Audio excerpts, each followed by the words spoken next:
Hello बच्चों, चलिए प्रश्न को बढ़ते हैं। किसी गतिमान पिंड के चाल समय ग्राफ के ढाल से पता चलता है। दिए गए विकल्प हैं ए पिंड की चाल, बी पिंड का त्वरण, सी पिंड द्वारा तय दूरी या फिर डी पिंड की गति की दिशा। चलिए सबसे पहले हम लिख लेंगे मूल अवधारणा। मूल अवधारणा जिस पर कि यह प्रश्न आधारित है, यह प्रश्न आधारित है चाल समय ग्राफ पर। चाल समय ग्राफ बच्चों, चाल समय ग्राफ वस्तु के चाल और समय के बीच खींचा गया ग्राफ होता है, जिसमें कि बच्चों चाल को हम लेंगे y अक्ष पे और समय को लिया जाता है x अक्ष पे।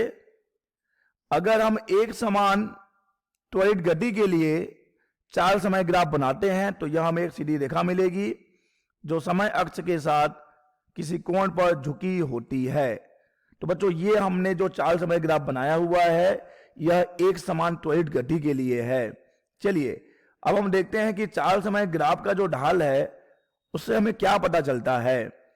तो y अक्ष पे लिया है हमने चाल को और x अक्ष पे लिया गया है समय को, और फिर हमने ग्राफ बनाया है एक समान त्वरित गति के लिए जो कि समय अक्ष से किसी कोण पर झुकी है।